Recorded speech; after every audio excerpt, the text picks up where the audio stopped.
आपका हमारी आध्यात्मिक यात्रा में हार्दिक स्वागत है। आप सुन रहे हैं शिव महापुराण, जो सनातन धर्म के ही अनमोल ग्रंथों में से एक है। इस श्रृंखला में हम आपके लिए ही इस दिव्य ग्रंथ के प्रत्येक अध्याय का शाश्वत पाठ प्रस्तुत करेंगे। आइए इस ज्ञान और धर्म की ही यात्रा को आरंभ करें। भगवान महादेव की महिमा और उपदेश से ही सजी इस पावन कथा के साथ ही ओम नमः शिवाय। चौथा अध्याय मनवंतरों सहित ही व्यासों का परिचय और ऋषभ देव चरित्र।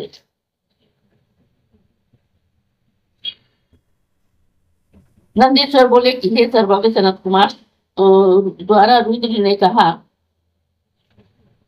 रुद्र से कहा हुआ शंकर का चरित्र निरंतर ब्रह्मा को सुखदायक है।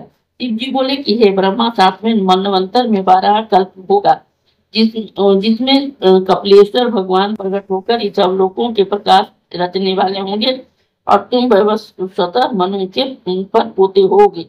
उस मनवंतर में 4 युग होंगे और द्वापर के अंत में ही ब्राह्मणों के हितार्थ मैं उत्पन्न होऊंगा। हे ब्रह्मा, युग की ही प्रवृत्ति के अनुसार जब द्वापर का प्रथम आरंभ होगा, तब उसमें ही व्यास जी स्वयं प्रभु होंगे और कलयुग के अंत में शिवायुक्त श्वेत नामक महामुनि होऊंगा और हिमालय के छागल में ब्रह्मा जी मेरे शिष्य होंगे तथा मुझ अवयव को तत्व से जानकर और मेरे बहुत से भक्त होंगे। फिर द्वापर में सत्य नामक प्रजापति होंगे और कलयुग में मैं सुतारी नाम से ही प्रसिद्ध होऊंगा तथा उस युग में भी बहुत से वेदज्ञ ब्राह्मण मेरे शिष्य होंगे, जैसे दुदुम्भी, शत्रुघ्न, तुसिग और केतु।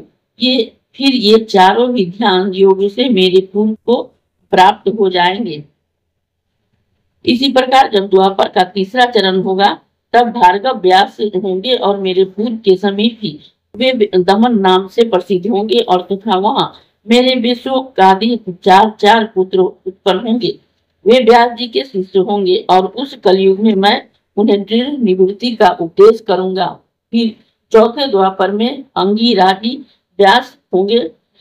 उस समय मैं सुहोत्र नाम से ही प्रकट होऊंगा। वहां भी मेरे 4 पुत्र होकर वे चारों भी महात्मा हो जाएंगे, जिनका नाम है सुमुख, दुर्मुख, दुर्दर्भ और दुर्तिक्रम होगा। उस समय भी मैं व्यास जी के शिष्यों की सहायता करूंगा। इसके पश्चात 5वें द्वापर में सविता नामक व्यास और मैं कंक नामक योगी और तपस्वी होऊंगा तथा सनक, सनंदन, सनातन और सनत कुमार, ये 4 पुत्र होंगे। फिर 6वें द्वापर में लोकों के कर्ता तथा वेद विभाग कर्ता मृत्यु नामक व्यास होंगे और मैं लोकाक्षी नाम से ही व्यास जी की सहायता के अर्थ निवृत्ति मार्ग में प्रश्रय दूंगा।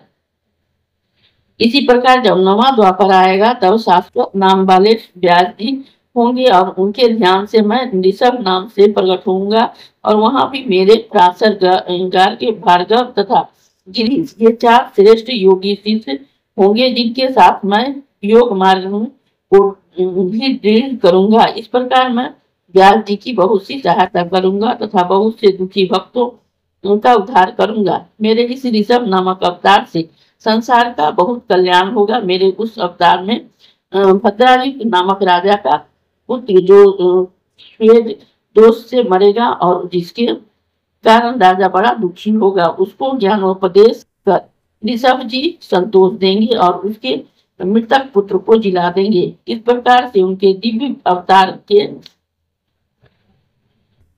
प्रभाव से कितने ही सत्पुरुषों की सुगति प्राप्त होगी। ऋषभ जी का ही यह चरित्र परम गति देने वाला है।